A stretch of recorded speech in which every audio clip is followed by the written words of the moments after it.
estimation, your years of experience, how would you describe what is it like to be homosexual and Mormon today? Well, I think today it's a lot different than it was 40 years ago when I first got involved in this issue. Mm-hmm. There's been a lot more understanding, both in the culture and in the church. There's been a number of, most people 40 years ago, if they knew homosexual, they either wouldn't admit it or it was kept very sub rosa. One of the great things is that with the more openness about it, almost everybody knows homosexuals, and many people who are in their own family, or sometime they're saying, gee, I didn't realize that Uncle so-and-so had been gay all of these years. But just the unfolding of human experience, mm-hmm. I think more than anything else, when we know somebody who is gay or lesbian, then all of the, hopefully, the specters that we've had, the myths that we've had, the kind of monsters in our imagination begin to dissipate. Mm-hmm. And I think that being able to have that experience, I mean, I think that what's important is for everyone to recognize is that we've all gone through a trajectory. Mm. I don't know of anybody who started fully enlightened and fully where I would say a gospel-centered person should be. Mm-hmm.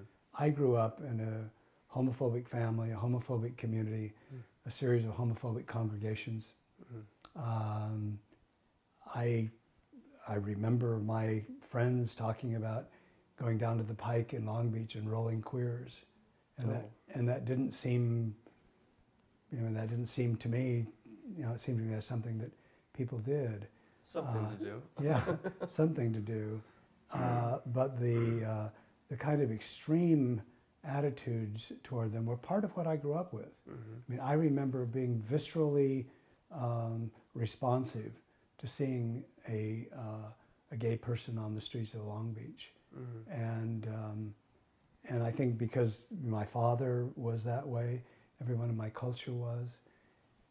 I think what happened is that when I went to graduate school, I was aware on my mission of some people who were gay, and I feel terrible that we tended to call them sister instead of elder behind their backs. Mm-hmm. It was cruel kind of things that people did. But when I went to graduate school, and I did know a few gays at BYU, there were one or two that one might have known in those days. Mm-hmm.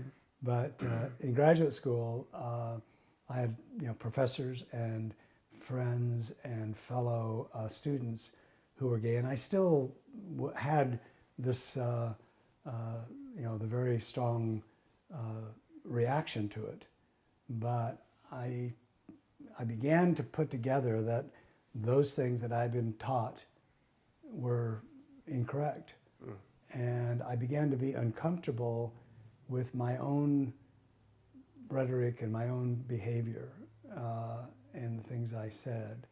And also literature helped a lot as I studied James Baldwin and other gay writers and realized through their imagination the terrible lives that they faced because they were gay.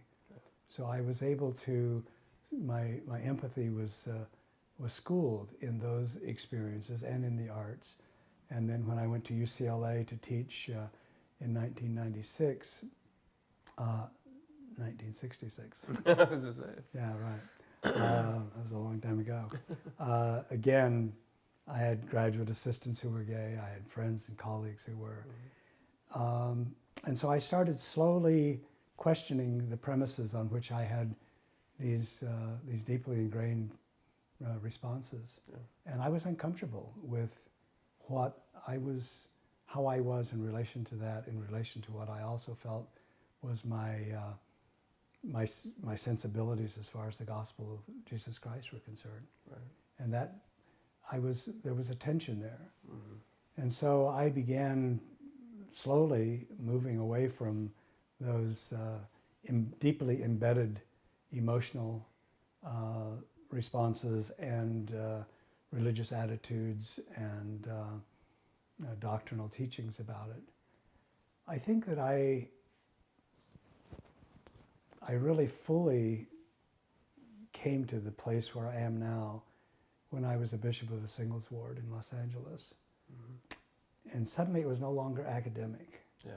I had within my congregation a number of people who were gay and lesbian, and I felt that my ministry to them should be equal with my ministry to anybody. And so I began at that point to really do a lot more studying of the scientific and psychological literature, but also a lot more just gathering information from people's experience. Mm.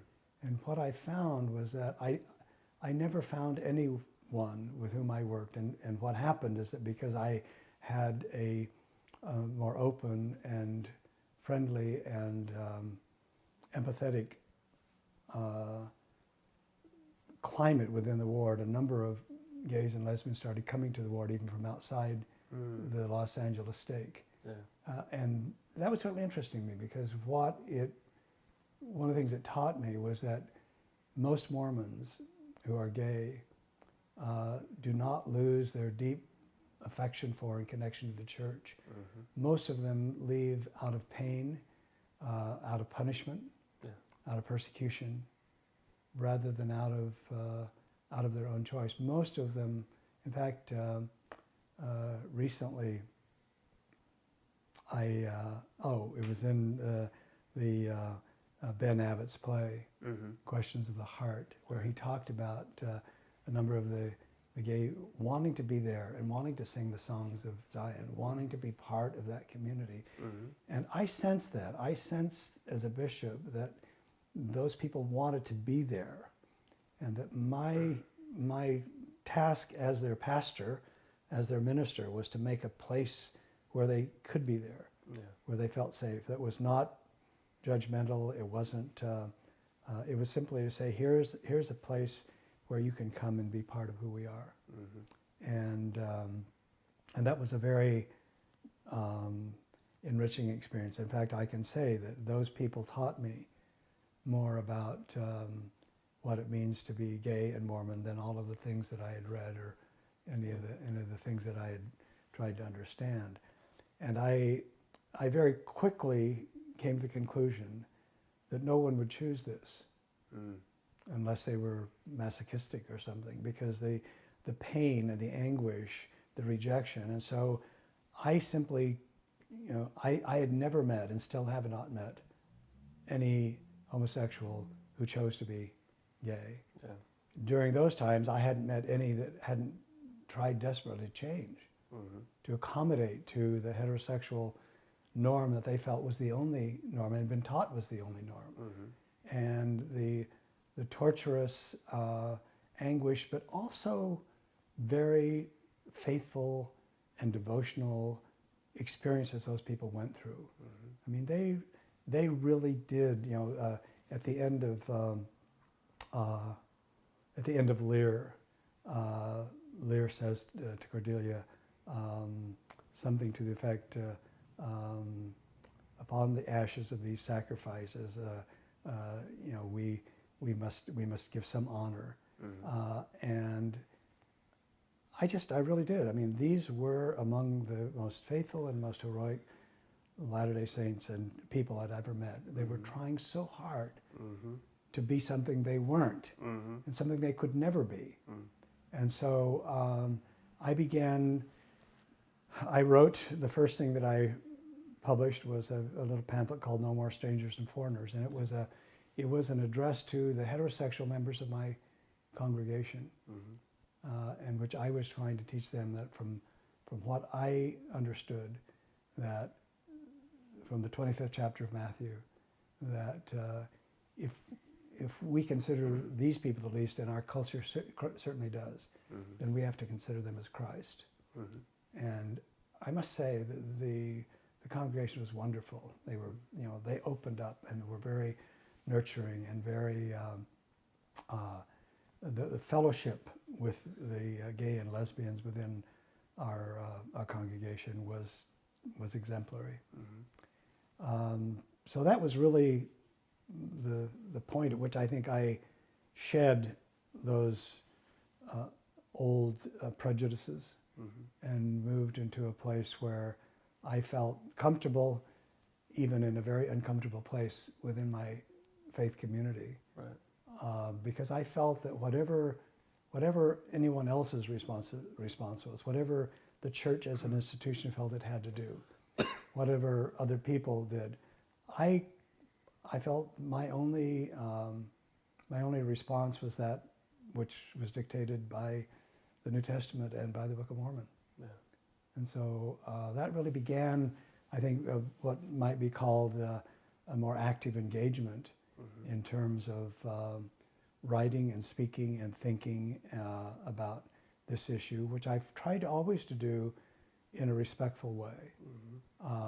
But we're in a situation in the church that even if you're extremely careful about how you talk about this, people are going to judge you for being, either heretical Right. or whatever else. So that trajectory, and I try to keep that in mind, because there's a tendency for people who become enlightened to feel they've always been enlightened, Right.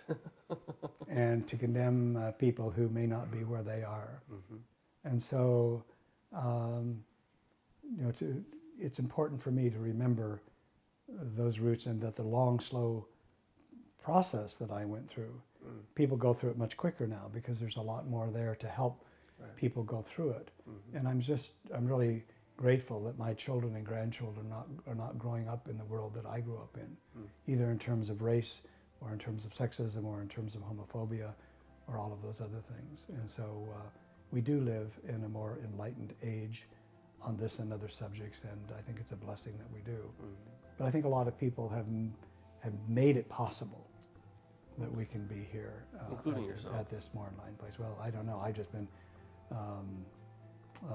to me, it's been a very interesting journey, and I have felt a kind of moral compunction to speak on these issues. It's not something that I felt that I could be morally neutral about in terms of my own voice. Because I think that in some ways, again, there are lots of ways that one can address this issue, and there are lots of ways that one can work for change. My strategy has been to try and work for change from within, because I felt that this is the place where I personally could be most effective.